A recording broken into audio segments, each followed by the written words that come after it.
কিন্তু মামুনুল হক দেখা যাইতেছে যে উনার মতো করে উনি এই দেশে যে বক্তৃতা করতেছে অনেক কইজা কাঁপতে উঠে। আমি চাই উনি একটা সিট থেকে দাঁড়ায় দেখো, উনি দাঁড়ায় 10 লাখ ভোট পাইয়া পাশ করে উনি বাংলাদেশের প্রধানমন্ত্রী হয়ে যাক যদি মানুষ ভোট দেয়। উনার আইন যেটা সরিয়ে আইন ছাড়া মানবে না উনি কিছুই, সরিয়ে আইন উনি পাশ করে ফেলুক যদি বাংলাদেশের মানুষ ওনাকে ভোট দেয়। এই ব্যাপারে আমি কথা কইলে আমার 14 পুরুষ উদ্ধার করছে, আমার নামের বাজে মন্তব্য নামটাকে বিকৃত করা হয়েছে। একজন মৌলানা ওয়াজ করিয়া উনি একজন মুফতি মানিল শিক্ষিত মানুষ। আমি উনার কাছে না, আমি সমস্ত ইসলামের যারা রিয়েল আলেম তাদের কাছে জানতে চাই, আমি মুসলমানের ছেলে, আমার নাম ফজলুর রহমান, আমার নামটা বিকৃত করিয়া বললে এটা কি আল্লাহ গ্রহণ করে কিনা, এটাতে পাপ হয় কিনা? তারা পাপকে যারা ভয় করে না তারা আলিম হয় কেন? এক। দুই, আমি একদিন বলছিলাম ভাই আমি ওয়াজ তো হবেই, ছোটবেলা থেকে ওয়াজের মধ্যে বসে রয়েছে মিলাদের মধ্যে।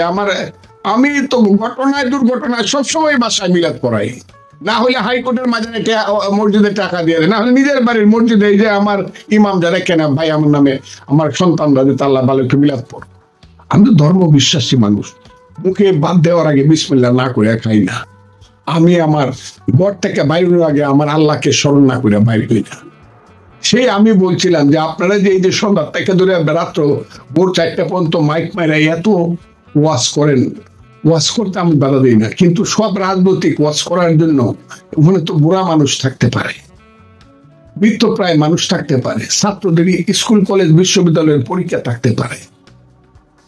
আপনার কোনো কিছুই কেয়ার করবেন না, খালি অকরবেন, করেন কিন্তু বুঝে শুনে করেন, একটু অকরেন। আর আপনি যদি ওয়াজ মাহফিল করতে পারেন তার একজন কেন সংকীর্তন করতে পারবে না?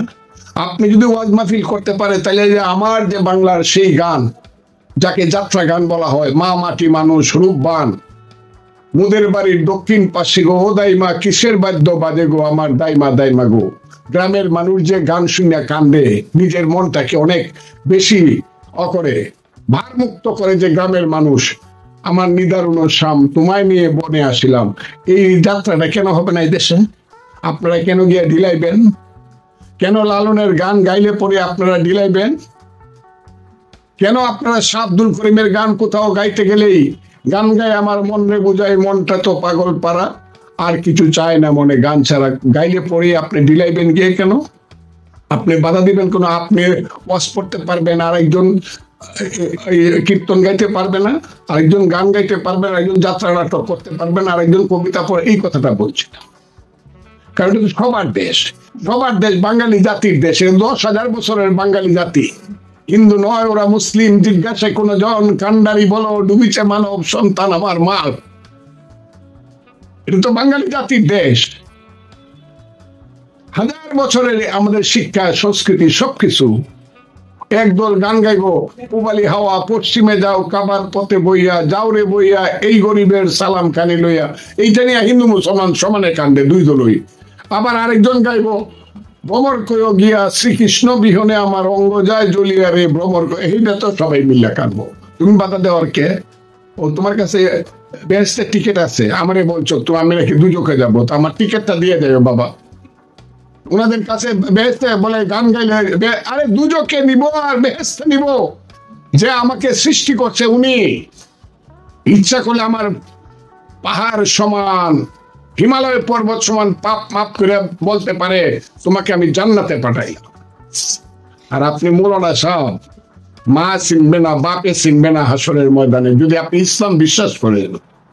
আপনি যাইবেন কিনা আগে হিসাবটা করে লইয়েন, আমার হিসাব আপনার করা লাগবে না, আমার হিসাব আমি আল্লাহর কাছে দিব না। এইটা যে শুরু হয়েছে এই দেশে, সারা দিনে রাইতে রাজনৈতিক ওয়াজ করে তারা, কে লাগে ভোট পাওয়া লাগে। আমি কইছি আজারি সাহেবের মিটিং এ তো 15 লাখ লোক হয়, উনি তখন একদম জামাত ইসলাম, সবাই জানে উনি জামাতের কর্মী। আমি চাই আজার ওনার বাড়ি নাকি যাত্রাবাড়ি,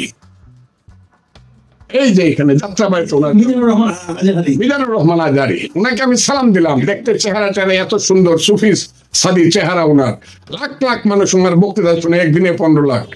উনি আমার খালি হয় নবী আর না হয় সালাউদ্দিন, যে দৌড় সালাউদ্দিন যাকে বলা হয় আপনারা যারা অকরে বলেন, কুটিল ভাষায় বলেন, ওর সাথে দাঁড়ায় দেখেন তো মৌলানা আজহারী, আমি চাই উনি দাঁড়ায় 15 লাখ ভোট পাক।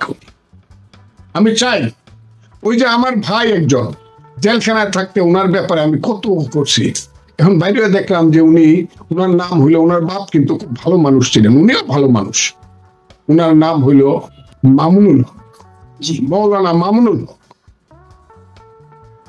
মৌলানা মামুনুল হক মুফতি আজিজুল হকের ছেলে, বিখ্যাত ব্যক্তি। ইয়েস, ওনাদের সম্মান আছে, সবকিছু আছে। এই সামনে নির্বাচনকে কেন্দ্র করে এক ধরনের পোলারাইজেশন, নিরূপণ দেখা যাচ্ছে। জামাত ইসলামের নেতৃত্বে সমস্ত ইসলামপন্থীদের ভোট একটা বাক্সে পড়ুক, এই ধরনের কথা যেমন বলা হচ্ছে, তেমনি আবার ছাত্রদের মধ্যে একটা ধরনের দেখা যাচ্ছে যে বৈষম্যবিরোধী ছাত্র আন্দোলন যারা করছে তারা পার্টি করবে এবং তারাও এদের সঙ্গে যুক্ত হবে বলে কেউ কেউ বলছে, অথবা এই ধরনের একটা মেরুকরণ দেখতে পাচ্ছি আমি। তো আপনিও কি এই ধরনের কোনো মেরুকরণ দেখছেন? যে এবং এটাও অনেকে বলছে আবার যে মানে আপনার এই যে ইসলামী আন্দোলন যেটা আছে বরিশালের চন্দনায়, তারা একসময় জামাতের সঙ্গে বড় বিভেদ ছিল, কিন্তু সেই বিভেদটা কমে আসছে। এটার মধ্যে আপনি কি ইঙ্গিত করেছেন? এটার মধ্যে ইঙ্গিত পাইতেছে তারা একসাথে মিলে একটা ইলেকশন করতে পারে কিনা, তারা চেষ্টা করতেছে। জামাতে ইসলাম, ইসলামী আন্দোলন বা হেফাজতে ইসলাম বা ইসলামী যে দল মজলিস, যদি পারে মজলিস বোধহয় যাবে না, কাউ থাকবে, তারা একসাথে করতেছে। তারা সবাই মিললে ওই যে মাজার যে সুফিবাদ যারা মানে আহলে সুন্নাতুল জামাত, এদের কাছাকাছিও না, সবাই মিল্লা। আমি কথাটা বললাম আপনাদেরকে, জানিয়ে দেখেন বাংলাদেশে সুফিবাদী ইসলাম যারা পালন করে তাদের সংখ্যা করো, তারা জীবনে কোনোদিন এদের সাথে যাবে না। আর তারা যদি সব একত্র হয়েও, আমি তাদেরকে সেলিউট করি। এবং তারা যদি সব একত্র হইয়া, যারা এই যে টেলিভিশনে বড় গলায় বক্তৃতা করে এদের সামনে নাকি বাইর করে দেব, ইসলামের বাইরে কেউ থাকলে এইসব আমাদেরকে যারা কাফির বলে, তারা সবাই মিললে 15% ভোট পাইলে আমি মনে করবো বহুত বড় কাম হয়েছে। 20টা সিট পাইলে আমি বলে দিলাম, ওই আপনি এটাতে বন্ধ করেন না। সব প্রচার কর্মে যে ফজলুর রহমান বলছিল জামাত সহ সবাই মিলে যদি 20টা সিট পায়, আমি বলবো বহুত বড় কাম হয়েছে বাংলাদেশের জন্য। কাজেই এরা এরকম আওয়াজ দিত মিস্টার গোলাম আজম 1970 সনে সব যে, এবং শেখ মুজিবের বিরুদ্ধে ক্যান্ডিডেট হয়েছে, পরে জামানত বাঁচে নাই গোলাম আজমের। শেখ মুজিবের বিরুদ্ধে ক্যান্ডিডেট হয়ে জামানত বাঁচে নাই। কাজে আমি আপনাদের গোলাম আজম নিজে ক্যান্ডিডেট হয়েছিলেন বলে আমি জানি, তা না হইলে জামানত ওই যে বঙ্গবন্ধু জহিরুদ্দিন নামে একজন দাঁড়াইছিল মিরপুর মোহাম্মদপুর থেকে, 3টা সিট ছিল ঢাকায়, একটা পুরান ঢাকায় বঙ্গবন্ধু দাঁড়াইলো, আর একটা তেজগাঁও নিয়ে একটা, এটা তো বঙ্গবন্ধু দাঁড়াইলো। না, একটা হলো মিরপুর, আরো মোহাম্মদপুর, টঙ্গিপাড়াতে বঙ্গবন্ধু, টঙ্গিপাড়া দাঁড়াইলো মোল্লা জালালউদ্দিন ওয়াহিদুজ্জামানের বিরুদ্ধে। ওয়াহিদুজ্জামান বলছিল আমার যদি শেখ মুজিব ফেল করাতে পারে তার হাতে ছুরি পড়বো। শেখ মুজিব তখন বলছিল আমার আর গিয়া দরকার নাই, আমার শিষ্য মোল্লা জালালকে দিলাম। সেই জালালের সাথে জামানত বাজেয়াপ্ত হয়েছিল ওয়াহিদুজ্জামান বাণিজ্য মন্ত্রী টঙ্গিপাড়াতে। অনেক চুরি গেছিল, মন চুরি তার বাড়িতে পড়ে গেছিল। কাজে গোলাম আজমদের কারো জামানত ছিল না 70-এর নির্বাচনে। আজকে যারা বাকবাকুম করতেছে, আমি বাংলাটা বাইর করছি, বাকবাকুম আজকে যারা করতেছে, আগে পাশ করে যারা মনে করে উলিয়া হয়ে বা খলিফা হয়ে গেছে, ইসলাম জাহানের খলিফা যারা হয়ে গেছে, যারা মনে করে, তারা নিজের এলাকায় দাঁড়ায় দেহ কয় হাজার ভোট পায়। আমি চ্যালেঞ্জ করলাম, সিলেট তো ধর্মস্থান, হিন্দুদেরও ধর্মস্থান, মুসলমানেরও ধর্মস্থান, দুইজনেই মহামানব একসাথে আছে। এক হযরত শাহজালাল মুসলমানদের জন্য আসছে লা ইলাহা ইল্লাল্লাহু মুহাম্মাদুর রাসূলুল্লাহ, হযরত শাহজালাল। আর ঠিক তার পাশে গোলাপগঞ্জে আরেকজন, নমস্তস্যই নমো নমো, কলির যুগের অবতার শ্রী গৌরাঙ্গ, যাকে বলা হয় নিমাই। সেই ধর্মের দেশ ছিলে, সেইখানে কিন্তু অনেক মহামানবরা ওয়াজ করতে পারে নাই গিয়া। এবং ইলেকশনে দাঁড়ালে কয়জনের জামানত বাঁচে দেখা যাবে। আচ্ছা, আপনি একটা ভালো পয়েন্ট তুলেছেন। ইদানিং নানা রকম কথা শোনা যাচ্ছে যে শীতকাল এখন নানা জায়গায় এরকম ধর্মীয় ওয়াজ হচ্ছে, ওয়াজ মহফিলেও রাজনৈতিক বক্তব্য শোনা যাচ্ছে। তো এই ব্যাপারে আপনার কোনো মূল্যায়ন আছে কিনা, কোনো অবজারভেশন আছে?